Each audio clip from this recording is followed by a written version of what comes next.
예수님 저희를 위하여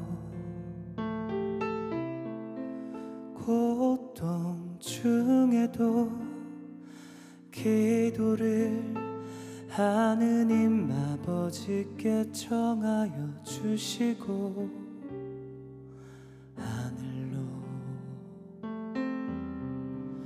올라가셨도다. 보잘것없는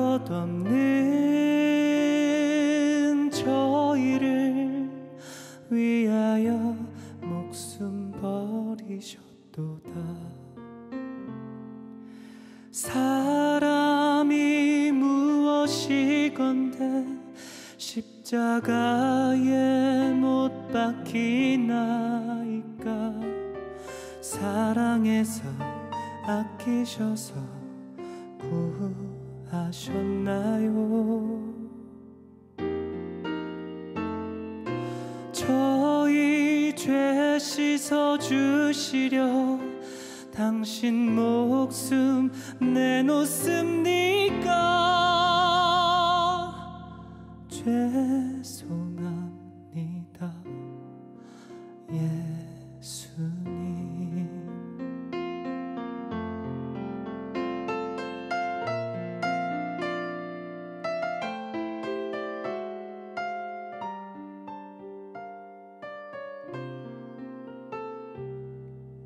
예수님 고백합니다. 작은 제 영혼 무릎 꿇어 하느님 아버지께 고백해 봅니다. 바르게 살아가렵니다.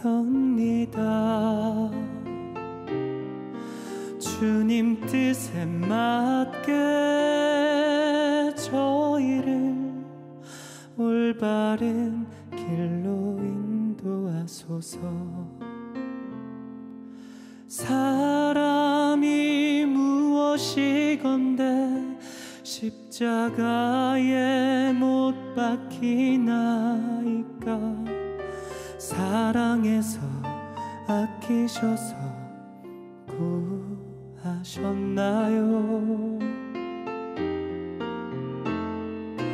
저희 죄 씻어주시려 당신 목숨 내놓습니까.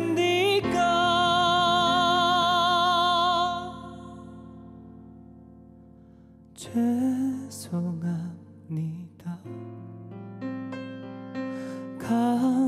감사합니다 예수님.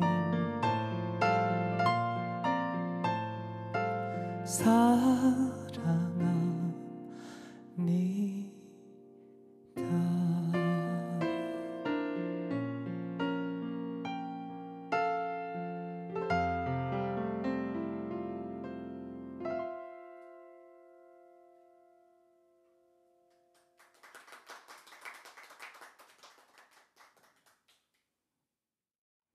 안녕하세요. 생명수호에 대한 하느님의 가르침 토크 콘서트 for you 서울대교구 생명위원회 사무국장 박정우 후보신부입니다. 안녕하세요. 토크 콘서트에서 오랜만에 인사드립니다. 생활성가 가수 이경수 안드레아입니다. 네, 여성 보컬들의 노래만 듣다가 최근에 이제 경수 씨의 노래를 새롭게 들으니까 굉장히 듣기 좋고요. 경수 씨는 오늘 처음 저랑 이제 방송을 하게 됐는데 제가 소식을 들으니까 최근에 아빠가 되셨다면서요? 네, 이제 제가 딱 출산했을 때쯤에 이제 토크 콘서트를 시작했고요. 이제 아빠가 된 지는 한 7개월 정도 되었습니다. 아, 7개월이면 굉장히 네, 아기가 예쁠 것 같은데 네. 오늘의 생명 이야기는 바로 경수 씨와 같은 혼인 성소를 사는 부부들이 꼭 알아둬야 할 이야기입니다. 오늘 함께 해주실 두 분 경수 씨가 소개해 주시죠. 네, 한국 틴스타 대표 서울대교구 법원 1심 재판관 양주열 베드로 신부님, 그리고 한국가톨릭여성연구원 박은미 대표 나와주셨습니다. 네. 안녕하세요. 안녕하세요. 반갑습니다.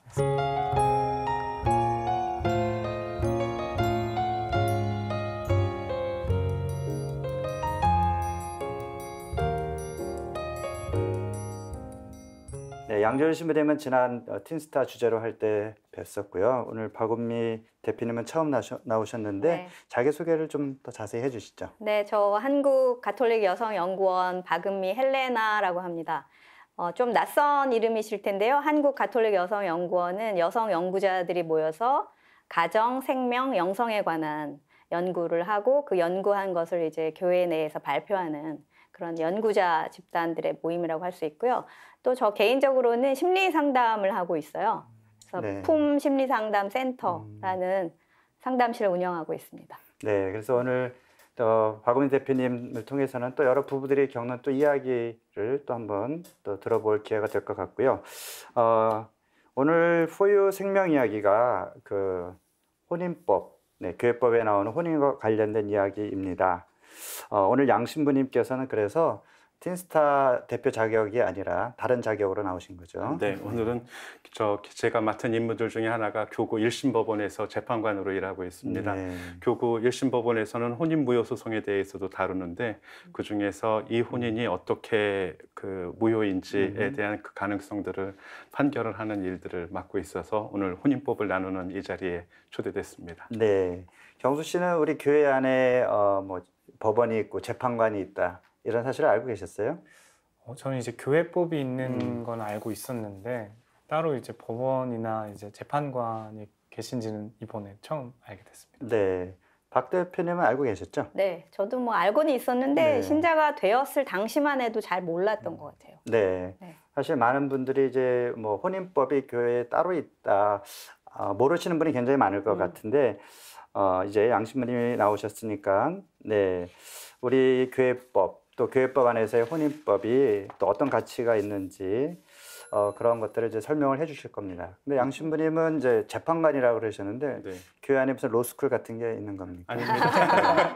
네, 그 교회도 이렇게 완벽한 사회로서 자체적인 네. 법들을 가지고 있고요. 네. 그 교회의 구성원들을 하느님 백성이라고 불러요. 그래서 하느님 백성으로서 하느님 백성들이 누구인지 네. 그리고 하느님 백성들이 이루고 있는 교회의 조직 네. 그리고 조직으로서 구성원들이 어떤 권리와 의무들을 가지고 있는지에 대한 것들을 법으로 체계화시켜 갖고 이제 교회법을 가르치는 그 교회법 대학이 있고요. 네. 거기서 공부를 했습니다. 네. 그래서 관련된 내용들로 교회법전에 관련된 내용들은 성사나 전례, 또 교육, 재산 관리, 또 소송 절차 이런 것들에 대한 법률들이 있고요. 그 안에는 특히 어떤 혼인에 대한 문제들을 갖다가 네. 어떻게 해야 우리가 하느님의 은총들을 충실하게 살아갈 수 있을지 네.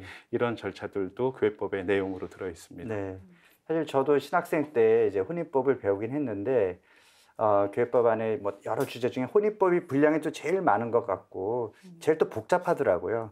그래서 오늘 혼인법을 다루면서 우선 양 신부님께서 우리 가톨릭 교회가 이렇게 혼인법을 길게 다룰 만큼 혼인에 대해서 중요하다고 이제 생각하는 건데요. 교회법에 나타나는 우리 가톨릭 교회 혼인관에 대해서 좀 간략히 설명해 주시죠. 네, 먼저 그 교회법의 특징이라고 얘기를 한다면은 교회법 조문 안에는 신학적인 의미들이 들어 있습니다. 네. 일반 법규법에는 의무나 권리, 절차 이런 것들이 주로 있을 텐데 또 교회법 조문 안에는 신학의 의미가 들어 있고 그런 신학적인 뜻 중에서 가장 중요하다고 얘기를 한다면 교회법이란 것들이 왜 있을까라고 네. 할 텐데 그 교회법 1752조에 보면은 그 교회법적 공평을 지키면서 영혼들의 구원을 네. 이루는 것이 가장 큰 목적이고 이것이 교회법의 최상의 목적이어야 네. 된다, 법이어야 된다라고 이렇게 그러니까 이야기를 하고 일반적으로 있습니다. 네, 법이라는 게 사회의 어떤 질서를 유지하고 네. 또 여러 이해관계가 충돌할 때 네. 뭐 어떤 우선적인 뭐 순위나 가치를 정하는 것이 뭐 첫 번째 목적이라면 교회법은 영혼의 구원 역시 네. 교회의 가장 큰 사명이 영혼의 네. 구원이니까 교회법 역시 영혼의 구원이 그러면 그 구원의 중요하다. 여정을 살아가는 것 네. 안에서 인간이 반드시 어떤 필수적으로 자기 삶 안에서 직면하게끔 되는 것들이 혼인이라는 네. 그 단계를 맞게끔 될 것이면 된다면 이 혼인에 대해서 교회법이 이야기를 하는 내용들이 있습니다. 혼인에 대해서 직접적으로 묘사하기보다는 혼인을 이루는 서약, 네. 서약을 통해서 혼인이 이루어진다라고 얘기를 하면서 그 서약은 한 남자와 한 여자가 그 본질상 부부의 선익과 자녀 출산과 교육을 목적으로 한다는 것, 그리고 네. 평생 공동 운명체를 네. 이룬다라는 네. 것이 혼인에 대한 정의인데, 이것을 이루는 방법이 괴롭거나 즐겁거나 평생 당신만을 네. 내가 배우자로 맞이하겠다라는 이 서약을 통해서 이루어진다는 혼인성사 때 건데, 하는 서약이죠. 네. 네, 이것이 어떤 성사적 품위를 가지고 네. 있기 때문에 하느님의 신비를 드러내는 인간의 행위라고 정의를 하고 있습니다. 그래서 네. 여기서 얘기할 때에는 일반적으로 혼인을 계약이라고만 생각을 하지만, 계약이라는 개념도 맞는데 여기에는 특별한 서약이라는 의미가 들어 있습니다. 네. 그래서 서약은 하느님이나 사람 앞에서 자기가 하는 공적인 약속들을 서약이라고 얘기를 하고요. 이 서약은 반드시 지켜야 하는 네. 법률적 특성을 안 가지고 있다 하더라도 반드시 지키고, 만약에 이것이 하느님께 한 일들을 약속을 지키지 않는다면 이 부분들에 대해서는 옳지 않은 죄가 된다, 네. 큰 잘못이다라고 이야기할 수 있습니다. 물론 계약도 지켜야 되는 거지만 네. 계약은 뭐 안 지킬 수 있다라는 걸 또 전제 가능성을 열어두면서 뭐 계약을 어겼을 때 네. 뭐 벌금을 낸다든지 뭐 네. 이런 것도 있지만 서약은 네. 기본적으로 깨면 안 되는. 그렇죠. 그렇게 되기 때문에 이제 이게 기본적인 약속이기 때문에 만약에 이 서약에 대해서 문제가 생긴다고 그런다면 하느님으로부터 오는 은총이 중간에 문제가 생기는 네. 상황들이 될 겁니다. 네. 그런 부분들에 대해서는 조금 중요하게 생각하기 때문에 이 혼인의 특징을 교회법에서 이야기를 할 때에는 단일성, 그리고 네. 불가해소성이라고 얘기를 하는데, 불가해소성은 해소가 안 하느님이 된다. 맺은 것들이 있기 네, 때문에 풀 수 사람이 없다. 풀 수 없다라는 이런 뜻이고요. 단일성이라고 얘기를 하는 것들은 내가 한 배우자하고 한 서약을 다른 사람하고 공유할 수 없다는 거예요. 그래서 내가 사랑해라고 하는 이야기를 한다면, 내가 사랑하는데 지금부터 10년만 사랑해가 아니라 지금부터 죽을 때까지. 왜냐하면 하느님이 내 배우자를 데려가실 때까지 네. 나는 이 사람하고의 약속이 유효합니다라는 네. 뜻입니다. 그 경수 씨는 혼인할 때 혼인 서약을 했잖아요. 네. 그래서 기억이 납니까? 그 어떤 서약을 했는지? 너무 막 정신없게 지나가가지고 정확히는 기억이 안 나는데, 그 행동 하나는 너무 기억이 나요. 성서에 손을 딱 같이 얹고서 네, 그 혼인 전 네. 그 면담하고 네. 서류에 맞아요. 네. 네. 평생 둘만 사랑할 것을 네, 약속하는 그 서류에 서약합니다. 사인할 때 네. 이렇게 하죠. 그랬던 네. 게 기억이 나서 그 혼매성사 때는 그 신부님 앞에서 네 그렇게 하겠습니다. 뭐 그것도 다 네. 기억이 네, 나시죠? 맞아요. 네, 그 의미에 대해서는 또 자세히 또 알아보기로 하고요. 아무래도 이 교회법, 혼인법과 관련해서 그 신자들이 가장 궁금해하는 것이 사실 조당이라는 그 표현인데, 도대체 조당이란 말을 많이 쓰기도 하지만 또 정확하게 알고 계시는 분들이 많지 않은 것 같아요. 경수 씨는 들어봤나요? 조당이란 말을? 사실 저는 이제 조당이라는 게 뭐 제약이 걸린다 이런 용어로만 쓰였던 걸로 기억을 하고요. 이게 교회법에서도 사용하는 단어인지는 잘 모르고 있었습니다. 네. 그럼 박은미 대표께서는 네. 조당의 의미가 뭔지? 네, 저도 알고는 있었는데 네. 이게 이제 오늘 다루는 혼인과 관련해서는 혼인 장애 이렇게도 표현하고 있잖아요. 그러니까 그렇게 좀 쉬운 용어로 표현하면 좋은데 조당이라는 용어 자체가 네. 신자들에게 굉장히 무섭고 딱딱한 네. 용어로 들리는 것 같아서 오늘 양 신부님이 네. 좀 네. 부드럽게 잘 어떤 분은 풀어주시면 이제 좋을 조당이라는 것 말 같아요. 자체가 어린 쇼당이라고 네, 우리 노름할 때 쓰는 네네네. 표현인데 아무튼 그러면 네, 양 신부님 도대체 조당이 무슨 뜻입니까? 뭐 혼인 장애로 표현을 하면 좋겠다라고 이야기를 네. 하셨지만, 이제 혼인이 인간 삶의 기본적인 네. 어떤 사건들이잖아요. 한 여성이나 남성으로 태어나서 배우자를 만나 갖고서는 공동 생활을 시작을 하면서 자기 삶의 형태들이 아주 특별하게 바뀌는데, 그래서 혼인 장애라고 얘기를 하면 이 혼인을 맺는데 생기는 어떤 장애라고 네. 그렇죠. 하는 것들을 혼인 장애라고 지금 부르고 있습니다. 근데 우리가 흔히 얘기를 하는 조당이라고 얘기를 하는 것들에 대한 신자들의 불편함들이라고 하는 것들은 이혼하고 다시 재혼을 함으로써 생기는 어떤, 그래서 이제 성사 생활을 하지 못하는 것들을 조당이라고 네. 이렇게 얘기를 하는 네, 경우가 일단 혼인을 많습니다. 했는데 네. 이제 사회적으로 이혼을 했다. 네. 근데 교회는 사실 이혼이 안 된다. 네. 네, 그러니까 사회적으로는 다시 재혼을 할 수 있지만 네. 교회에서는 그 재혼을 인정해주지 않는 네. 그 상태를 조당이라고 흔히 조당이라고 알고 계시는 거고요. 또 한 네. 가지는 이제 신자임에도 불구하고 네. 성당에서 그 성당이 요구를 하는 성당에서 요구하는 교회법적인 절차들을 네. 거치지 않고 사회식으로만 그냥 한다. 사회혼만 네, 한 네. 사람들도 조당에 들었다라고 이렇게 이야기들을 합니다. 네. 이런 경우들은 형식이 없는 경우들인데 형식이 없는 경우들이기 때문에 형식이 갖추어서 혼인식만 거행을 하면 정상적으로 신앙생활들을 합당하게 할 수 있습니다. 근데 네. 이제 이혼하고 재혼한 경우들은 아직 전혼인 유대가 남아있기 때문에 전혼인 유대에 대해서 해결이 되지 않는다면 나는 현실적으로는 지금 새 배우자하고만 네. 살고 있지만 내 전혼인 유대가 묶여있기 때문에 나한테는 배우자가 양쪽으로 있는 상황이 벌어졌다 그런다면 우리가 아까 혼인의 특징으로 이야기를 했던 단일성이라고 단일성이. 하는 문제가 생기기 때문에 이 상황 안에서는 당사자가 행복할 수 없다 하기 때문에 전혼인 문제들을 해결하는 절차가 필요하고 전혼인 문제를 해결하기 전까지 지금 영성체나 고백성사를 하지 못하는 상황 그리고 교회법적인 형식을 갖추지 않았기 때문에 내가 교회가 요구를 하는 혼인 성사의 삶을 충실하지 살 준비가 안 돼 있는 상태에서 혼인 생활을 하기 때문에 또 성사가 막혀 있는 네. 상황들입니다. 그래서 네. 요거를 극복할 내용들이 네, 그 조도안과 관련해서 그런 필요합니다. 신자들이 또 어떻게 해야 되는지, 어떻게 도움을 받을 수 있는지는 다음 시간에 좀 더 자세히 이야기하기로 하고요. 이제 박은미 대표님께서는 오랫동안 또 아까 잠깐 말씀하셨지만 상담을 해오시면서 또 부부들을 대상으로 여러 가지 어려움들을 이렇게 듣고 또 조언해주는 그런 역할을 하셨는데요. 어떻게 그런 상담을 하게 되셨는지 그리고 또 약혼자들을 또 도와주는 또 네네. 초기 이제 부부들을 도와주는 프로그램도 이렇게 네네. 하시는 걸로 알고 있는데요. 잠깐 소개해 주시죠. 네, 제가 상담을 하게 된 계기는 아이들 낳고 아이들 초등학교 시절에 아이들을 위해서 조금 더 잘 지내려면 부부 사이가 되게 좋아야 되겠다라고 네. 생각이 돼서 그 부부 소통을 좋게 하는 프로그램에 참여하게 됐어요. 아주 네. 우연한 계기로. 근데 그 프로그램이 굉장히 매력적이어서 저도 이런 프로그램도 진행하고 상담도 하면 좋겠다라는 계기로 시작을 하게 됐고요. 네. 그러다 보니까 이제 교회 안에 혼인하는 젊은 부부들을 돕는 약혼자 주말이라는 네. 또 프로그램이 있어서 같이 부부로 봉사하게 돼서 신부님도 같이 네. 봉사하고 계시지만 저도 뭐 한때 했었죠. 아, 네. 그래서 그런 자연스럽게 그런 과정들을 좀 밟아온 것 같고요. 저도 혼인할 당시에 비신자였거든요. 네. 그래서 시댁 분들의 아주 친절한 안내로 관면 혼배를 했어요. 네.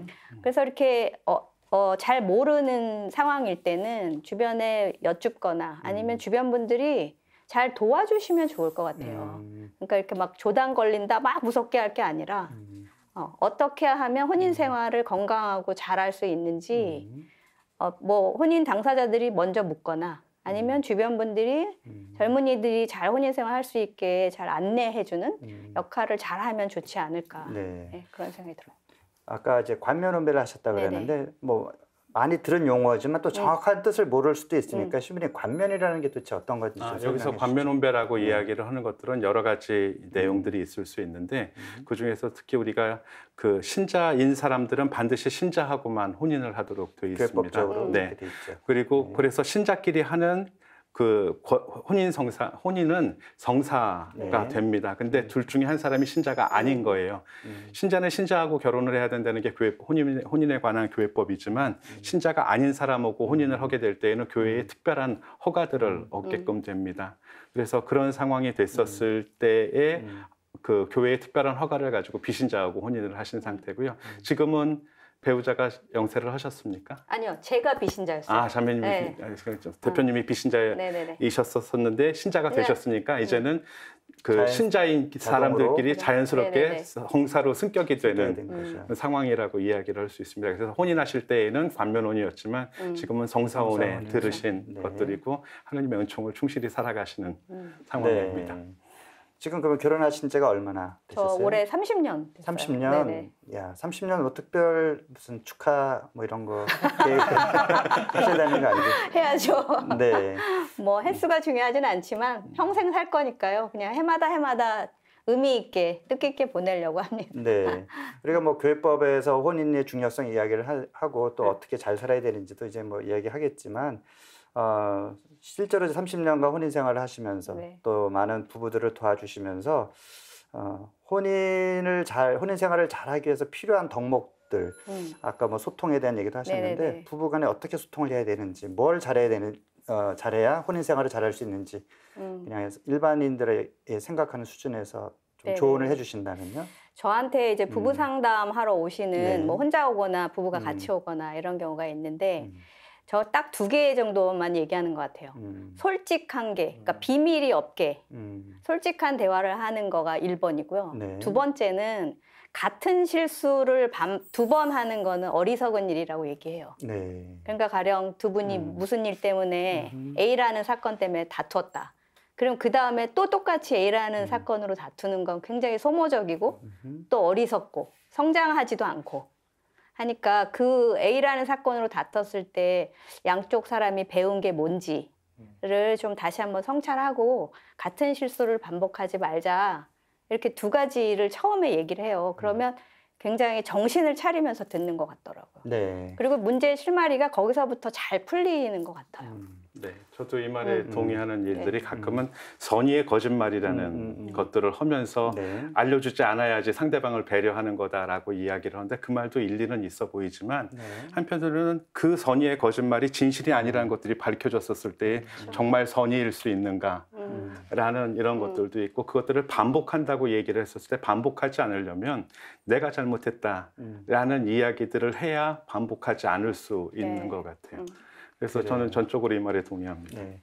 그래서 우리 교회 안에서 이제 혼인법이 평생 갈릴 수 없다 또는 평생 풀릴 수 없는 그런 매듭을 하나님께서 맺어주시는 것이기 때문에 일단 신중하게 배우자를 선택해야 되고 혼인에 대한 이해도 잘해야 되고 나아가서는 그 혼인을 정말 기쁘게 살아갈 수 있도록 그래서 조당이 필요 없게 네, 처음부터 그렇게 하는 것이 굉장히 중요할 것 같고요.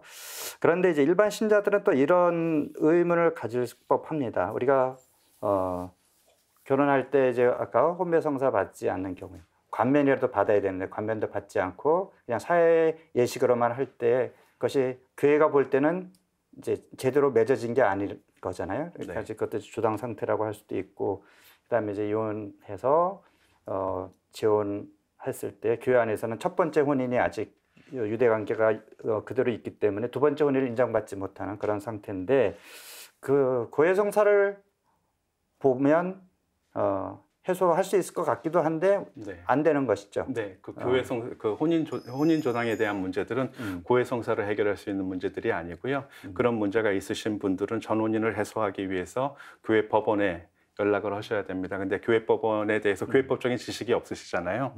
그러면 이제 그런 어려움들을 본당 신부님한테 먼저 상의를 하세요. 네. 그럼 이만저만한 문제가 있다라고 하면 본당 신부님께서 소송 대리인이 되어 주십니다. 네.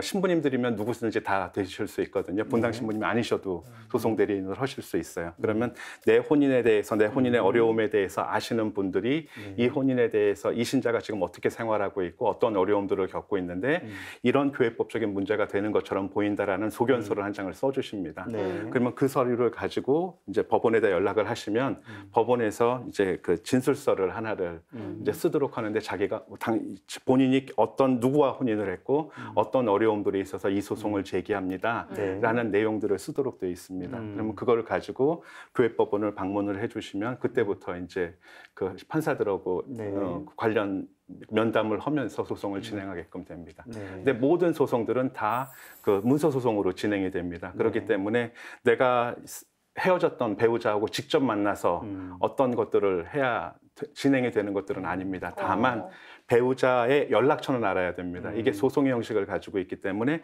한 사람 얘기만 듣고 판결을 할 수 없지 않습니까? 그러면 청구인에 대한 이야기도 듣고 피청구인의 이야기도 듣고 그다음에 이제 여기 이 상황에서 혼인을 지키려고 하는 성사보호관이라는 제도가 있습니다. 그러면 성사보호관이 이 혼인에 대한 의견들을 제시를 해주고 이 양 당사자를 도와주는 변호인들이 또 있습니다. 그러면 이제 재판관은 당사자들의 의견과 그다음 소송 대리인의 의견을 참조해서 변호인들과 성사보호관의 이야기를 듣고 종합적으로 판결들을 하게끔 됩니다. 네. 그래서 본인이 어떤 조당에 해당하는 그런 상태다 하면 일단은 본당 신부님께 찾아가서 상담을 하는 게 첫 번째 중요합니다. 시작일 것 같네요. 네. 경수 씨는 여기까지 들어보니까 대충 조당에 대해서 이해가 되십니까? 네, 저는 모르고 앞으로 평생 살았으면 좋을 것 같다라는 생각을 했는데요. 우선 이해는 너무 잘 되게 설명해 주셔가지고 그럼 혹시 이게 궁금한 얘기인데 결혼 이혼을 아직 안 한 상태인데 네. 그냥 성당을 나오는 거는 괜찮은 상황인 거죠? 아, 네. 여기가 그거 아니야? 저기 이혼은 했지만 네. 재혼을 하지 않은 상태. 네네, 그렇죠? 맞아요. 그 얘기. 맞아요. 네. 그래서 교회법에서는 그 별거라고 하는 그 상황들을 인정을 합니다. 내 혼인이 만약에 파탄이 났다라고 하는 이런 상황들보다는 오히려 그 합법적으로 동거를 아까 평생 공동 운명체로 살아가야 된다라고 했는데 평생 공동 운명체로 살아갈 수 없는 어려운 상황들도 있습니다. 그랬을 때에는 자녀 양육과 교육을 위해서 그리고 신앙생활을 위해서 합법적으로 별거하는 것들을 공식적으로 인정을 하고 있습니다. 그러니까 사회혼으로는 이혼을 했다 할지라도 교회 그렇죠. 눈으로 볼 때는 이제 별거 상태가 유지되고 있는 상황이니까 그냥 별거로 됩니다. 이해가 될 수 있다는 거죠. 그래서 사회법적으로 이혼을 했다 하더라도 교회법적인 어떤 혼인무용소송 절차를 거치지 않았다 그런다면 아직도 혼인의 신분 안에 들어있는 상황이 되고 그렇기 때문에 우리가 흔히 알고 있는 것처럼 이혼하면 조당이야 그건 아니라는 라는 거죠. 것들은 아닌 상황이 됩니다. 아직 그런 영성체도 할 수 있고요. 영성체 하실 수 있고 고해성사도 하실 수 있고 어떤 것도 금지되어 있거나 중지되어 있지 않습니다. 다시 재혼을 해서 이중 결혼이 될 때가 이제 조당이 되는 거죠. 그전에는 괜찮다. 그래서 저도 주변에 그렇게 잘못 알고 계신 분들이 계셔요. 이혼했으니까 성당 가면 안 돼. 영성체만 안 돼. 그게 아니죠. 이혼을 하더라도 일단 교회가 눈으로 볼 때는 별거 상태일 뿐이고 다시 재혼하지 않는 한은 아직 성사생활 가능하다. 그래서 어떤 면에서는 하느님의 은총이 더 필요한 때가 그렇죠. 그 지금 사회법적으로 이혼한 상태에서 하느님의 위로와 하느님의 도우심을 힘입어서 다시 영적인 신앙생활들로 용기를 얻어갖고 자기 삶에 충실해지는 것들이 필요할 수 있습니다. 그렇죠. 대표님 혹시 뭐 상담 받으러 오신 분 중에 이런 문제로 고민하신 분이 계셨었나요? 저는 뭐 심리 상담이니까 이렇게 조당 이런 문제로 저한테 와서 의논하시는 분은 없고요. 근데 이제 이야기를 나누다 보면 그리고 또 신자인 경우에는 부부 생활에 관련한 다양한 이야기를 나누다 보면 이제 제가 느끼게 되는 경우가 있는 것 같아요. 아, 이분이 지금 약간 조당 상태구나. 네. 그러면 이제 좀 친절하게 안내, 아까 양 신부님 말씀해 주셨듯이 부모님이나 혹은 신부님, 그 본당 신부님하고 좀 의논하면 좋을 것 같다라고 안내를 하거든요. 그래서 저는 법원 그러면 왜 신자들이 보기엔 되게 가기 어려운 힘든 곳처럼 느껴지잖아요. 그래서 좀 따뜻하고 친절한 곳, 그리고 정말 아까 말씀해 주셨듯이 더 기도가 필요한 상태라는 거를 도와주는 곳이라는 의미로 조금 더 신자들에게 알려지면 좋겠다라는 생각이 들어요. 네, 이렇게 이야기를 나누다 보니까 벌써 시간이 이렇게 지났습니다. 이어지는 다음 시간에는 혼인과 이혼 그리고 조당에 대해서 보다 자세히 알아보고요. 우리 교회법 안에서 조당을 어떻게 해결할 것인지 또 걸리지 않도록 우리 신자들은 어떻게 노력해야 될 것인지 교회 안에서 이루어진 혼인을 우리가 어떻게 완성해 나갈 것인지 다음 시간에 계속 알아보도록 하겠습니다. 토크 콘서트 포유 다음 이 시간에 찾아뵙겠습니다. 네, 오늘 함께 해주신 두 분 서울대교구 법원 1심 재판관 양주열 베드로 신부님 그리고 한국가톨릭여성연구원 박은미 대표 감사합니다. 고맙습니다. 네, 생명에 대한 궁금한 점이나 의견이 있으신 분들은 언제든지 홈페이지 방문해 주십시오. 토크 콘서트 포유 오늘 순서는 여기까지입니다. 저는 다음 주 이 시간에 다시 찾아오겠습니다. 고맙습니다.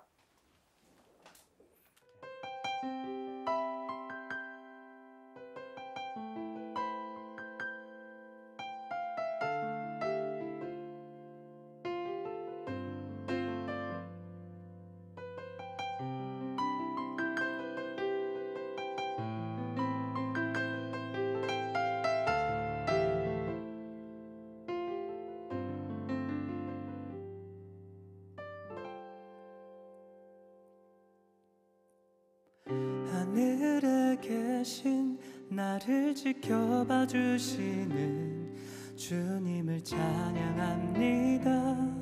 내 주님을 사랑합니다.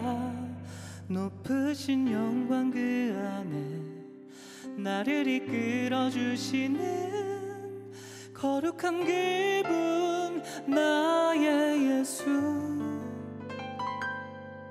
때론 힘들고 지쳐 주저앉고 싶을 때 나를 어루만져 주시는, 때론 삶에 부딪혀 아무것도 보이지 않아 힘들 때면 나에게 빛을 비춰주시는 우리 주 예수 그리스도님께 할렐루야, 모두 할렐루야.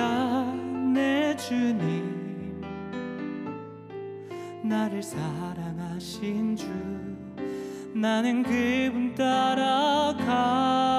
우리 주 예수 그리스도님께 할렐루야, 모두 할렐루야. 내 주님, 나를 사랑하신 주, 나도 사랑합니다. 영원히 내 안에 머무소서.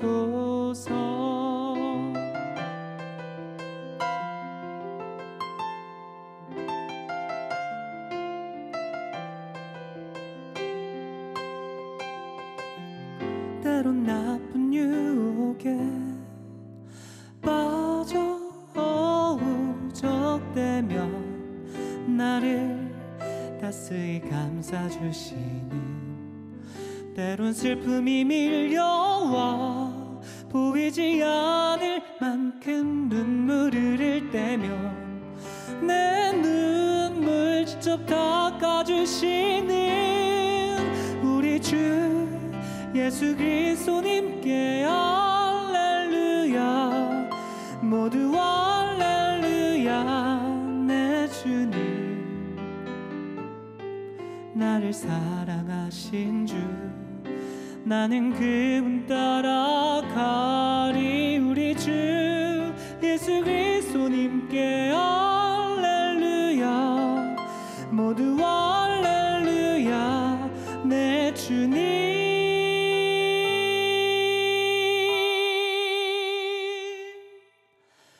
나를 사랑하신 주, 나도 사랑합니다. 영원히 내 안에 머무소서.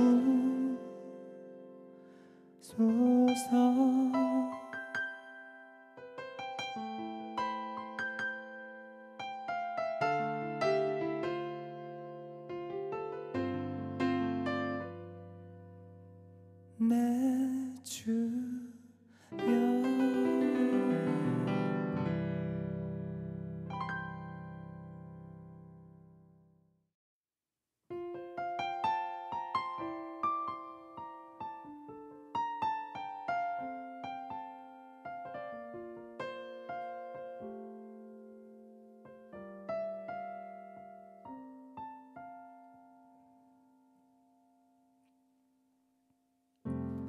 삶의 작은 일에도 그 맘을 알기 원하네. 그 길, 그 좁은 길로 가길 원해. 나의 작음을 알고 그분의 크심을 알며 소망, 그 깊은 길로 가길 원하네.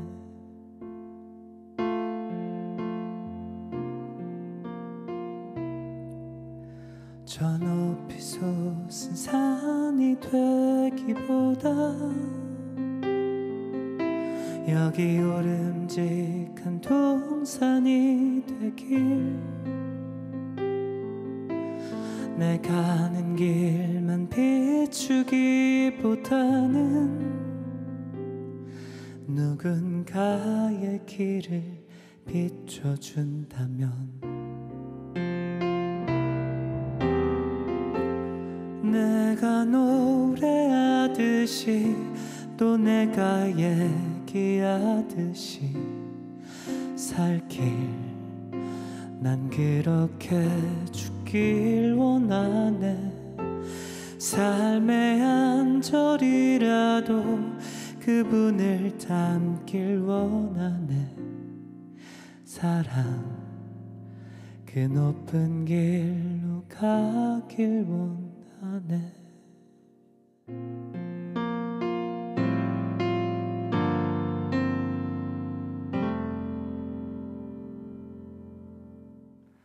안녕하세요. 생명수호에 관한 교회 가르침 토크 콘서트 for you 박정우 후고 신부입니다.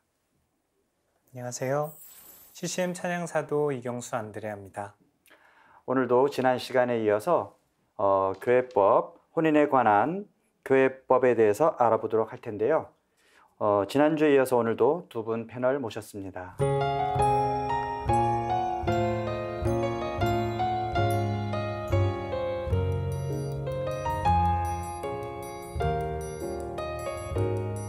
지난 시간에 신자들이 가장 고민하는 문제, 특히 조당에 대해서 알아봤고요. 왜 조당에 걸리면 성체성사, 고해성사도 할 수 없는지도 알아봤습니다. 지난 시간에 이야기했던 것을 잠깐 양 신부님이 정리를 해주시면 좋겠어요. 조당이 무엇인지. 네. 혼인에 대한 이야기들을 했었을 때 혼인은 한 남자와 한 여자가 혼인 서약을 통해서 평생 가정 공동체를 이루고 자녀 출산, 부부의 선익과 자녀 출산을 목적으로 한다고 이렇게 얘기를 하면서 구원의 여정이라고 이렇게 저희가 교회법에서 알아봤고요. 그다음에 이제 혼인 조당에 대한 이야기들을 했었을 때에는 교회법적인 형식을 갖추지 않은 상태와 교회에서 혼인을 하고 난 다음에 이혼을 하고 그다음에 그 혼인 무효 판결을 받지 않은 상태에서 새 혼인을 이혼하고 재혼한 경우에 조당이 된다는 이야기들을. 네, 자 그러면 이제 조당에 걸린 경우, 즉 이혼을 했다가 다시 재혼한 경우에, 그럼 어쨌든 사회적으로는 첫 번째 결혼은 헤어졌잖아요. 그래서 두 번째 결혼을 인정받고 싶은데 첫 번째 혼인이 아직 유효하기 때문에 그럼 교회 재판을 받아서 첫 번째 혼인이 무효다라는 것을 인정을 받으면 두 번째 혼인을 합법적으로 인정받을 수 있는 거죠. 자, 그렇다면 첫 번째 혼인이 어떤 경우에 무효가 됩니까? 그냥 그러면은 이제 우리가 헤어졌을 때 그냥 되는 건 아니잖아요. 일반적인 상식으로 얘기를 했었을 때 혼인이라고 얘기를 하면 누가 혼인을 해요? 그 아기 몇 살에 혼인을 하셨습니까? 혹시 이런 거 물어봐도 되나? 35. 네. 그러면은 일정 나이보다 어린 사람들은 나이 조건에 걸려갖고 혼인이 안 되겠죠. 이건 미성년. 민법으로 미성년인 사람들에 대해서는 혼인할 수 있는 자격들이 교회에서도 여전히 없습니다. 그러면 혼인을 할 자격은 누구한테 있겠는가? 그러니까 결국은 어떤 계약을 한다 하더라도 계약 당사자의 계약 능력이 있어야 되지 않습니까? 어느 정도 성인이나 아니면 책임을 질 수 있는 나이. 그렇죠. 그래서 교회법은 간단합니다. 혼인할 자격이 없는 사람이 아니면 누구든지 다 혼인을 할 수 있습니다. 근데 아까 얘기했던 미성년인 경우. 미성년이 결혼하면 무효다. 네, 그렇죠. 그 다음에 또 혼인할 수 없는 사람 누구 있을까요? 이미 혼인한 사람. 그렇죠. 이미 혼인한 사람 두 분은 혼인할 자격이 없으십니다. 이미 혼인하셨으니까. 그 다음에 종신서원을 하신 수녀님이나 서품을 받은 신부님들도 혼인할 자격이 없습니다. 그리고 또 한 가지는 친인척들끼리 결혼하나요? 부모 자식 간에 결혼하나요? 이런 관계가 들지 않으면은 혼인하실 수 있습니다. 그리고 부부 생활을 해야 된다고 얘기를 한다고 그런다면 자녀를 출산할 수 있는 가능성들에 대해서도 혼인의 조건들이 될 수 있습니다. 그러면은 만약에 자녀를 출산할 능력이 없는 어떤 신체적인 성적인 어떤 그래서 여기서 더 정확하게 표현을 하면 부부 관계를 할 수 있는 능력이 명백하게 없다면 사실상은 자격은 없습니다. 하지만 보통 이제 혼인에서 교회가 혼인의 권리들을 존중을 하기 때문에 그것이 증명되기까지는 혼인한 당사자들의 권리로서 존중은 됩니다. 몰랐을 경우에는? 모르는 경우들이 아니라 확정되지 않은 경우에 확정되지 않는다. 사실은 뭐 그런 게 성인이면 누구나가 다 어떤 성숙한 성적 능력들을 가지고 있으니까 기본적으로는 그런 능력이 있다라고 간주를 하고 혼인을 인정해 준다. 권리와 능력들을 존중을 하면서 모든 절차들은 진행이 됩니다. 근데 실제로 그게 그 혼인 부부 관계 안에서 실제로 문제가 되고 증명이 되는 경우에는 무효의 가능성들로 충분히 그러니까 한쪽 배우자가 검토를 해야 되는 내용입니다. 그러니까 한쪽 배우자가 뭐 그런 문제를 속였거나 뭐 그쵸. 이런 상황일 때는 무효되는 조건. 무효의 가능성이 인정이 됩니다. 사실은 자녀 출산을 원하는데도 불구하고 자녀 출산들이 안 된다거나 아니면 부부 관계를 할 수 없다 그런다면 서로 부부 사이에 어떤 선익의 지장을 초래할 수 있는 가능성들이 있기 때문에 그런 요소들도 검토가 돼야 되는 내용들입니다. 몸에 이상이 없어도 혹시 네. 계속 지속적으로 거부를 하거나 그런 상황도 그렇죠. 그래서 사유가 지속적으로 되시는 부부관계를 거죠. 거부하는 일들도 아까 그 부부선입과 자녀 출산에 대한 그러니까 혼인 결혼의 개념 목적을 안에는 네. 자녀 출산이 들어있는데 들어있기 때문에 네. 그것들을 지속적으로 거부하거나 아니면은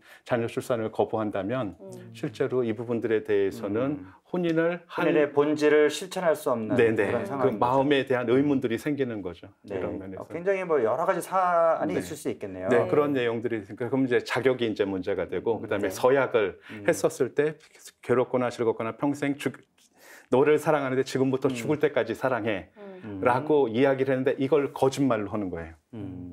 말은 그렇게 하는데 내 마음이 그렇지 않아. 이거는 이게 합당한 합의가 이루어졌었을까요?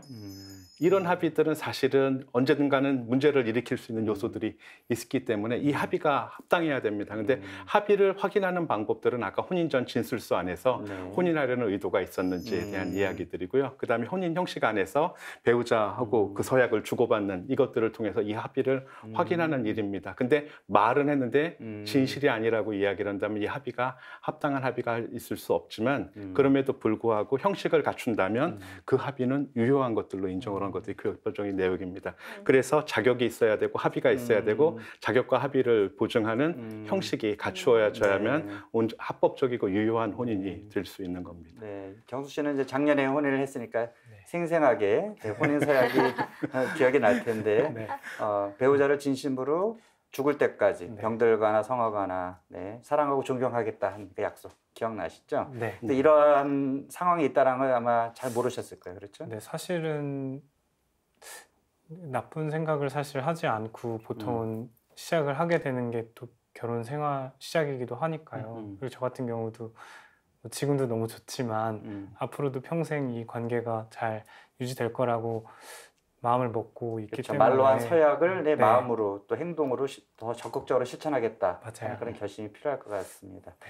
박 대표님은 뭐 여러 상담 사례를 접하셨을 텐데 이 정도 상황이면 사실 헤어져야 맞는 게 아닌가. 교회에서는 사실 뭐 이혼은 안 된다고 얘기하지만 그런 사례를 많이 만나시잖아요. 그렇죠. 만나죠. 어떤 저는 사례가 있나요? 상담을 이혼을 돕는 상담을 하진 않아요. 근데 근데 이제 부부들의 사례 와서 뭐 힘든 고민을 얘기하다 보면 야 진짜 이 정도는 이혼해야지 되지 않을까 이렇게 느껴지는 부부들도 있죠. 네. 가장 심각한 경우가 이제 폭력을 행사한다거나 네. 그리고 또 하나 생각하는 거는 좀 심한 중독 문제들이에요. 네. 그러니까 뭐 도박 중독이라든지 뭐 알코올 중독이라든지 요즘 점점 중독자들이 많아지고 있잖아요. 네네. 근데 그걸 이제 치유하려고 노력을 하는 사람이 있는가 하면 그냥 관계가 파탄이 나는 거에 신경을 쓰지 않고 자기가 하고 싶은 대로만 하는 또 분들도 있어서 그러니까 제가 보는 좀 심각한 혼인관계 파괴는 이제 폭력 문제나 중독 요즘은 좀 그 두 가지가 아닐까 그렇게 생각이 돼요. 사실 또 생각할 수 있는 이유가 또 외도 문제 있잖아요. 근데 이제 케이스는 별로 없나요? 그거는 이제 부부가 어떻게 그 문제를 가지고 대화를 하느냐에 따라서 그 자체가 아니고 이제 그 문제를 어떻게 다룰 것이냐에 따라서 다시 화해하고 잘 푸는 경우들도 꽤 많이 있어요. 네. 이렇게 신뢰와 사랑이 깨지면 사실 뭐 상담을 받는 것 자체가 다시 회복하려는 노력인데 그렇죠. 어떤 조언을 해주세요? 그런 부부들한테. 뭐 제가 하는 상담의 기본 그 내용이 관계를 회복하기 위한 거니까요. 양쪽이 관계를 회복하겠다라는 아까 신부님 우리 계속 우리 혼인법 얘기할 때도 약속이 중요하다 이렇게 얘기하잖아요. 그러니까 두 분이 이혼하려고 왔다고 하면 저는 상담을 그 순간 종료를 해요. 아예 시작도 안 하는 거죠. 근데 두 분이 관계를 회복하겠다라는 약속을 각각 받아요. 그렇게 받고 이제 그러면 어떻게 노력할 건지 그냥 뭐 내가 이렇게 하겠다라는 게 아니라 구체적으로 어떻게 실천할지에 대해서 실천할 거를 얘기하고 그걸 그 다음 주까지 실천해 오게. 네, 그렇게 해서 생활 속에서 그 약속들을 지켜나가는 걸 확인하는 작업이 상담으로 진행이 되거든요. 그러니까 좀 꾸준하게 관계를 회복하겠다라는 약속을 하고 시작하는 부분은 뭐 한 두세 번만 해도 금방 관계가 좋아지는 것 같아요. 그리고 처음에 둘이 사랑했을 때 그리고 혼인하기로 했을 때 그 첫 마음을 좀 떠올리고 네네네. 그쪽으로 돌아가자 이런 것도 좀 그렇죠. 강조해야 될 것 같아요. 뭐 우리 혼인 서약 중에 뭐 기쁠 때나 슬플 네, 때나 맞아요. 성할 때나 병들거나. 병들거나잖아요. 네. 그러니까 좋고 건강할 때 좋아하는 건 누가 못해요. 그렇죠. 근데 힘들 때, 네. 건강하지 않을 때 이 짝꿍하고 잘 지내겠다라고 하는 게 사실은 더 큰 결심이죠. 네, 근데 그래서 그걸 상기시키는 게 중요한 것 같아요. 그 중요한 것 같아요. 그리고 우리가 왜 결혼하냐고 이렇게 이제 혼인전 진술서 이런 거 준비할 때 왜 결혼하냐 그러면 사랑하기 때문이라는 거예요. 그러면 지금은 사랑한다라고 얘기를 하는 것들이 손붙잡고 또 뽀뽀하고 싶고 포옹하고 싶고 함께 떨어지고 싶지 않은 네네. 이런 것들이 사랑의 기본적인 느낌들이잖아요. 근데 이제 교회가 이야기를 하는 그 사랑이라고 하는 얘기를 했었을 때는 상대방이 잘 되기를 바라는 마음, 네. 그리고 상대방을 잘 되기를 바라는 마음으로 자기를 희생하는 것. 그렇죠. 그래서 우리가 그렇게 사랑하기 때문에 이제 우리는 헤어지지 않고 평생 같이 살자라는 혼인들을 하지만 사실은 이 서약이라고 얘기를 하는 것들이 사랑 때문에 결혼을 했다 하더라도 사실은 사랑의 함정이 있잖아요. 이 느낌은 언젠가는 없어지거나 희석되거나 맞아요. 바뀔 수 있는 가능성들이 있잖아요. 네. 그렇기 때문에 사랑하기 때문에 결혼한다고 얘기를 하지만 결혼했기 때문에 이제 사랑해야 되는, 그래서 맞아요. 결혼했기 때문에 상대방이 잘 되도록 자기를 희생하는 이런 노력들을 담는 것들이 필요한 것 같고, 이 사랑을 그런 사랑이 되도록, 이 인간적인 사랑이 그런 사랑이 되도록 하는 약속이 바로 이 혼인 서약이라고 하는 내용인 것 같아요. 근데 그렇죠. 그걸 도와주도록 지금 네. 하시는 게 상담에서 그리고 뭐 애매에서도 얘기하잖아요. 상담이신 사랑은 것 같아요. 결심이다. 네. 나의 어떤 감정, 정서 그것이 처음에 많이 지배했다면 이제 혼인한 다음에는 내 배우자고 평생을 살아야 할 사람이기 때문에 내 의지와 결심이 굉장히 중요하잖아요. 나 중심이 아니라 네. 또 배려하고 양보하고 희생하고자 하는 것은 우리의 의지, 결정에 달려 있는 건데 네. 네, 그것을 소홀히 해서는 안 되겠다 이런 생각이 듭니다. 제가 만난 부부 중에 한 부부는 두 사람의 혼인 3개월 만에 별거를 하게 됐는데요. 그리고 이제 상담을 오게 됐는데 6개월 정도 연애하는 기간에 굉장히 남자친구가 이 여자친구를 위해서 돈을 많이 쓰면서 연애를 한 거예요. 막 호텔에 가서 밥 먹고 예쁜 거 사주고 네. 막 이렇게. 그리고 이제 양쪽이 다 저기도 좋아요, 직장도. 근데 결혼을 했는데 결혼 1개월쯤 지났을 때 청구서들이 계속 날라오더라는 거예요. 아, 네. 근데 그동안 쓴 몰랐군요, 돈이 근데. 다 카드로. 심지어 그 두 사람이 얻은 전셋집의 일부도 이렇게 대출.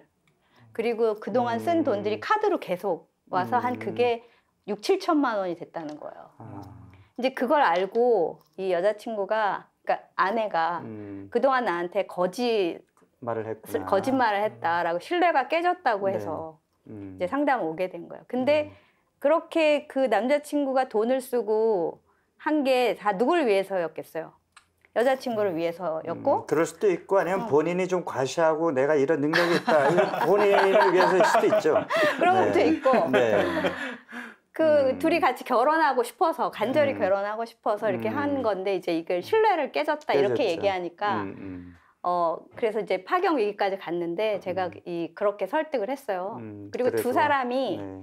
지금 직장도 좋고 하니까 돈이야 있다가도 없고 그러니까 협력해서 하면 되고 다 배우자를 위해서 노력한 것 뭐 사치든 어쨌든 그걸 굉장히 수용을 했어요, 이 아내가. 그래 다행이네요. 그리고 남자친구는 나는 너를 위해서 앞으로 너 잘 살고 노력하겠다라고 계속 간절하게 호소를 한 거죠. 그러나 이제 소통하는 네네. 노력을 더 해야 되겠어요. 그쵸?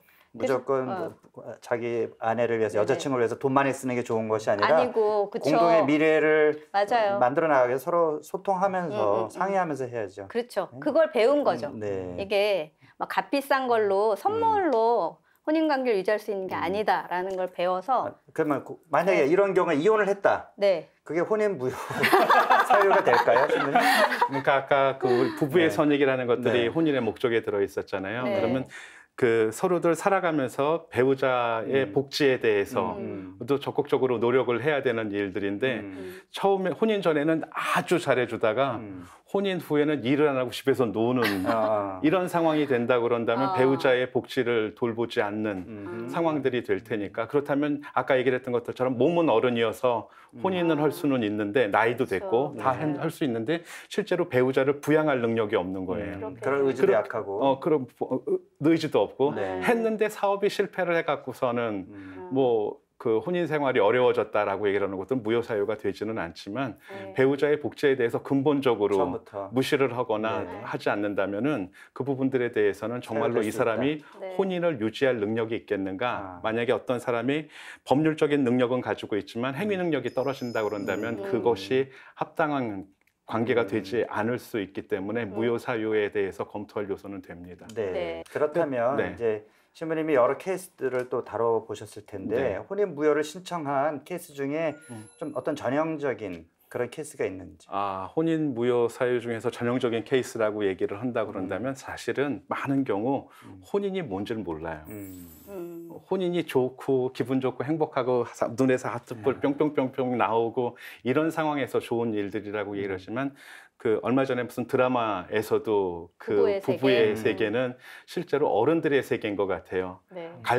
많은 갈등들을 하면서도 그 갈등들을 극복해내기 위해서 견뎌주기도 하고 용서해주기도 하고 덮어주기도 하고 하는 이런 것들인데, 혼인에 대한 이야기들을 했었을 땐 좋은 것만 필요한 것만 생각을 하고 상대방을 위해서 내가 희생을 하는 거, 그러니까 이 희생이라고 얘기를 했었을 때 내가 먹고 싶은 거 다 먹고 쓰고 싶은 거 다 쓰고 놀고 싶은 거 다 하고 내가 널 위해서 뭘 해줄 건데 서로 나한테 뭘 해주기만을 바라는 그렇죠. 그런 좀 약간 미숙한 그리고, 이기적인 그런 어떤 측면이 인격적인 있어요. 미성숙함들이 네. 가장 큰 원인들이 되는 것 같고요. 또 한 가지는 그런 면에서 남성과 여성이 전혀 모르는 상황에서 물론 몇 년 교제를 하면서 만나기도 하지만 여성이 느끼는 정서적인 감정, 신체적인 특성들, 또 혼인 어떤 사건들을 다룰 때의 태도들, 이런 것들을 배우자가 또 혹은 남성으로서, 저는 남성이니까 아마 남성 기준으로 얘기를 하는 것 같은데, 남성이 하는 판단 기준들, 그러니까 정말 어떤 그 권위를 가져야 되는 일들, 그다음에 어떤 일들을 주도적으로 결정을 하면서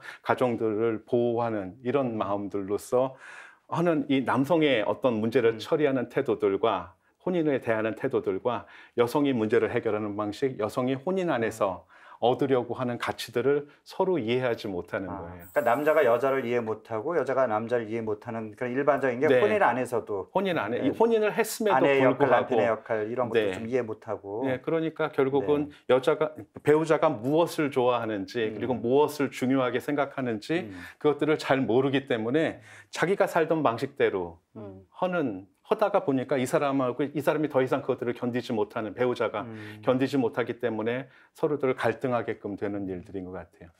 저번 시간 이야기가 갑자기 떠오른 게 있는데 그래서 전 약혼자 주말 프로그램을 갔던 게 정말 좋았던 기억이 있거든요. 그래서 뭘 배우셨어요? 계속 대화를 하는 거예요. 상대방에 대해서 이해하고 서로 이해받고 나는 이런 사람이었어 얘기를 주고받다 보니까 이런 제가 모르던 또 그 사람의 또 속 깊은 내용들을 알게 되고 그러면은 신부님께서 말씀하신 대로 그런 문제들이 좀 안 생기지 않을까라는 생각이 확실히 드는 것 같아요. 그래서 이런 그 어떤 배우자의 상대방에 대한 이해들, 혼인에 대한 이해들 중요하고요. 또 한 가지는 자유롭지 않은 상태에서 혼인을 하게끔 되는 경우들이 있어요. 그러니까 여기서 자유롭이라는 것들은 납치돼 갖고서는 결혼을 하는 거 요즘에는 적기는 하지만 그렇게 돼도 여기 문제가 되는 일들은 어떤 그 내가 자유로운 혼인에 대한 선택을 할 수 없다는 거예요. 그래서 그 물리적인 자유로움들도 중요한 요소들이고 심리적인 자유로움들도 있어야 되는 것들이에요. 근데 내가 너무너무 존경하는 사람이 나하고 결혼하자고 얘기를 해서 그거를 차마 거절하지 못해갖고 혼인을 하게끔 되는 이것들도 자유로운 결정들이 아닌 거예요. 네. 그래서 혼인 진술서 쓰실 때 이 혼인은 자유로운 의사로 결정하시는 것입니까? 라고 얘기를 했었을 때 부모님이 강요해서 아니면 부모님이 연로하셔갖고선 빨리 자손을 보시기를 원하셔서 라든지 아니면은 또 만약에 혼전의 임신을 하게끔 됐다 그런다면 아이를 위해서 혼인을 선택하는 일이고 책임을 지는 일들은 굉장히 중요하고 좋은 일들이에요. 근데 사실상 이 혼전 임신이 이 사람으로 하여금 자유로운 결정들을 하는 데에는 방해 요소가 되는 부분들도 있다고 생각들이 듭니다. 지금 신부님 이제 혼인 그래서 진술서 자유롭지 않으면은 네네, 문제가 생기는 겁니다. 말씀하셨는데 네. 되게 이제 혼인 면담할 때 진술서 쓰고 네. 또 이런 혼인 무효 소송 같은 거 할 때도 그 네. 서류가 중요하다고 제가 네, 들었는데 네, 네. 혼인 진술서의 어떤 의미가 무엇이라고 우리가 아까 이야기할 수 얘기를 할 있나요? 때 이 혼인 진술서라고 얘기를 하는 것들은 교회가 혼인 진술서 안에 정말로 하는 이 혼인의 축복된 혼인들을 살기 위해서 어느 누구도 자기 혼인이 불행하기를 바라면서 혼인하는 사람들이 없어요. 그렇게 하기 때문에 교회 역시 마찬가지예요. 하느님의 백성들이, 하느님의 자녀들이 혼인을 통해서 정말로 행복과 축복을 받기를 원하기 때문에 어떻게 하면 그것들이 가능한가라고 얘기를 했을 때 자유롭게 결정을 하고 그래서 자유롭게 내가 혼인하는 네, 겁니까? 혼인 서약을 합니까? 라고 하는 이렇게. 그런 질문들도 네. 그 안에 들어있고요. 그 다음에 아까 신자는 신자하고만 결혼을 해야 된다고 하지 않았습니까? 그래서 내가 이 혼인을 통해 갖고서는 자녀를 출산하고 부부의 선익을 위해서 하고 내가 혼인을 하는 나나 내 배우자가 다른 배우자가 없다는 사실들에 대해서 그리고 강요나 어떤 폭력에 의해서 이것들을 결정을 하게끔 되는지에 대한 이야기들 그러니까 예 아니요 체크를 하면서 하는 혼인의 내용들이 의미 정신에 확인하는 네, 거잖아요. 그래서 그렇죠? 이 사람이 네. 혼인할 자격이 있는지 이 사람이 혼인된 합의가 합당한 내용들인지를 거기서 다 확인을 하는 것들입니다. 그리고 그것들을 갖다가 성경책에다 손을 얹고 네. 증언을 함으로써 네. 이게 증거의 사실들이 되고요. 네. 그다음에 이걸 근거로 해서 혼인 합의를 발할 수 있도록 형식을 갖춰주는 일들입니다. 그래서 교회의 혼인 형식이라고 얘기를 하는 것들은 혼인 전 준비 진술서를 통해서 그 합의를 확인을 하고 당사자의 그 표현들을 통해 갖고서 혼인 합의를 증명을 하는 것들을 교회 예식이라고 얘기를 합니다. 네. 그렇기 때문에 교회 예식을 충실히 따라간다면 실제로 우리가 교회에서 요구를 하는 혼인의 가치들을 충분히 살아가는 것들이고 그것들을 답쓰면서 잘 모르기 때문에 혼인 전 교리를 통해 갖고 그렇죠. 부부가 교회에서 이야기하는 혼인이 무엇인지 그리고 부부 생활을 어떻게 해야 되는지 그 어려움들을 어떻게 극복할 것인지에 대한 얘기를 혼인 교리로 준비를 하고 있습니다. 네. 네, 양신부님 그래서 이제 혼인 이제 무효는 사실 처음부터 혼인을 잘 준비하면 네. 그래서 정말 하느님 앞에서 잘 맺어지는 것이 우리가 바라는 건데 무효는 사실 그런 일이 없어야 되잖아요. 네. 그래서 사실 준비를 잘해야 된다. 저는 네. 이렇게 생각을 하는데 네. 신부님이 이제 혼인을 준비하는 젊은이들에게 네. 이런 거를 잘 해야만 혼인 전에 네. 나중에 혼인 무효 뭐 이런 일이 없다. 네. 뭘 준비를 해야 될지 좀 조언해 사실은 주십시오. 아주 우리가 선을 추구하는 마음들이 누구에게나 이 안에 있잖아요. 그래갖고 우리가 진선미라고 이야기를 하는 것들이 일반적인 가치들인데 이게 꼭 교회의 가치가 아니라도 진리라고 이야기를 하는 것들은 깨닫기 좋은 것들이랍니다. 그리고 선이라고 얘기를 하는 것들은 실천하기 네. 좋은 거고 네. 미라고 얘기를 하는 것들은 느끼기 좋은 것들이랍니다.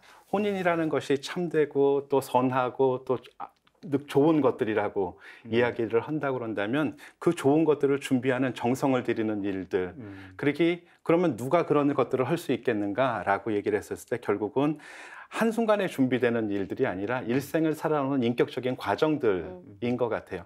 많은 경우들은 젊은이들이 만나갖고 결혼식을 준비하지만 결혼식은 이벤트잖아요. 맞아요. 그런데 이 결혼식이 끝나고 모두가 떠나고 난 다음에 당사자 둘이 살아가야 되는 과정들 안에서 이제까지 내 배우자가 지금의 미모와 품위를 지니도록 내가 기여한 바가 없고 마찬가지로 경수 씨가 이렇게 멋진 목소리와 또 자질들을 갖추기 위해서 현 배우자가 기여한 바가 그리 크지 않을 거라고 고유한 사람들이 만나갖고선 서로 인격적인 친교들을 했는데 어떤 남자가 결혼했다고 아버지라고 하진 않잖아요. 맞아요. 아버지라고 불리는 사람들은 자녀가 있다는 뜻이고 남편이라고 불리는 사람은 아내가 있다는 뜻이에요. 결국은 내가 성장하면서 사랑이 뭔지 사랑으로 태어났지만 사랑이 성장하는 과정 안에서 사랑으로 투신하기 위해서 혼인을 맺었고 이 투신 안에서 부부가 되고 부부가 자녀를 출산을 함으로써 결국은 아버지가 되잖아요. 네. 결국은 사랑이 계속 성장하는 여정들인 것 같아요. 네. 우리가 인간적으로 사랑을 깨닫고 사랑을 실천하면서 살아가는 것들이 우리 구원의 여정이라고 얘기를 한다면 하지만 나는 하느님이 아닌데 내가 지닌 사랑도 하느님답지 못할 수 있어. 하지만 하느님의 모상으로서 사랑이 성장하는 과정 안에서 혼인은 아주 특별하게 사랑이 성장하는 계기가 될 것이고 자녀 출산이라고 얘기를 한다면 이건 더 큰 성장으로 나아가는 것들인 것 같아요.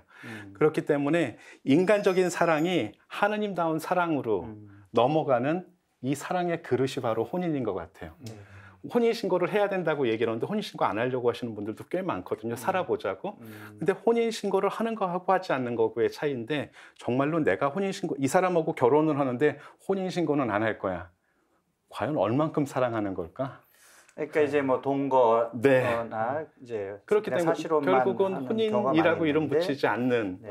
혼인신고를 함으로써 이 혼인이 보호받을 수 있는데 내가 가지고 있는 사랑, 내가 가지고 있는 내 자녀들, 내 배우자들, 이 사람들이 을 지킬 수 있는 그 울타리가 혼인이라는 것이고 결국은 교회는 이 혼인의 가치를 지키기 위해서 그렇게 어려운 절차들로 혼인을 하도록 만들고 또 그런 혼인 안에 들어있던 사람이기 때문에 거기서 어려움을 겪은 사람들이 이 문제를 해결하려면 그냥 단순히 도장 찍고 위자료 주는 정도로 끝나는 일들이 아니라 전혼인에 대한 문제들을 온전히 매듭을 짓고 새 혼인을 맺을 수 있도록 혼인무효소송 절차들을 진행을 하는 그렇죠. 일들입니다. 우리 교회 안에서 이제 혼인이라는 어떤 건가, 네. 혼인의 이상이 있어요. 네. 그래서 구원의 여정 안에 있는 거다. 네. 두 인격이 만나서 네. 서로를 온전히 내어주고 배려하고 희생하고 이러면서 성장하는 거잖아요. 네.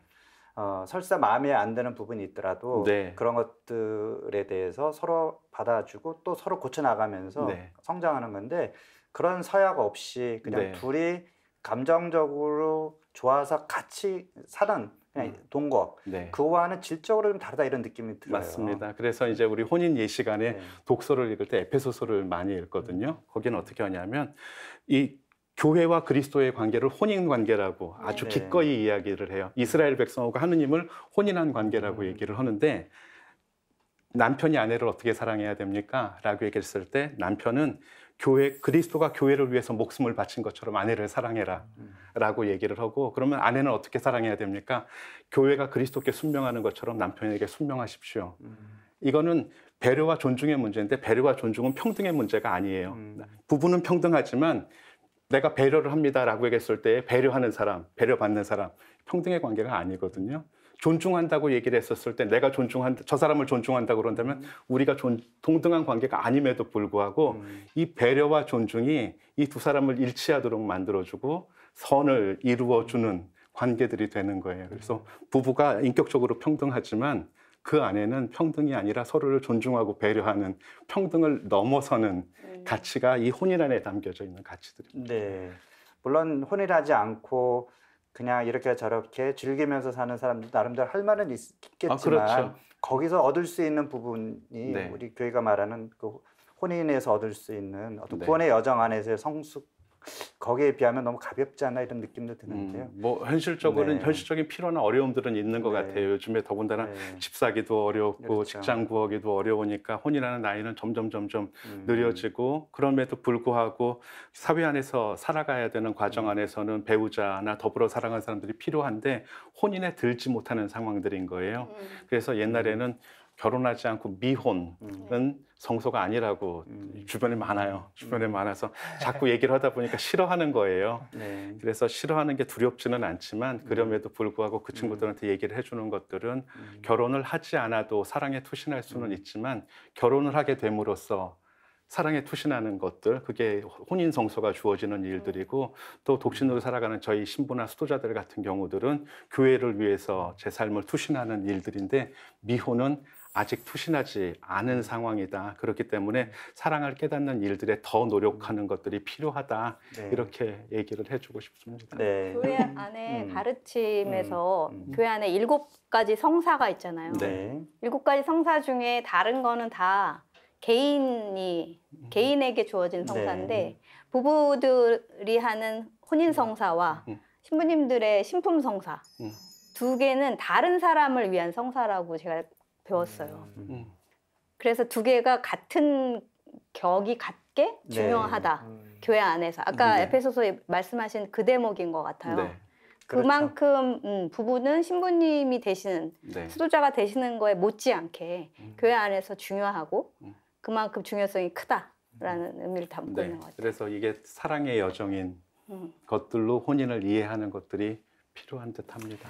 네, 이 모든 얘기를 사실 하기엔 참 짧은 시간인데요. 마지막으로 오늘 이제 교회법 혼인에 관한 이야기를 하고 나누었는데 우리 뭐 경수 씨 포함해서 우리 세 분이 짧게 내가 지금까지 생각해왔던 혼인관과 앞으로 이 혼인을 어떻게 잘 살 수가 이제 특히나 신혼부 이제 부부가 됐으니까 네, 한마디씩 결심 네, 듣도록 하겠습니다. 오늘 너무 많은 이야기를 들어서 저는 방송을 한 번 더 봐야 될 것 같아요. 네. 그래서 앞으로 좀 지키면서 뭐 제 사실 배우자도 너무 좋은 사람을 만나서 앞으로 잘 지키면서 같이 공부하면서 살아갈 것 같다는 생각이 들거든요. 그래서 네, 행복하게 잘 살겠습니다.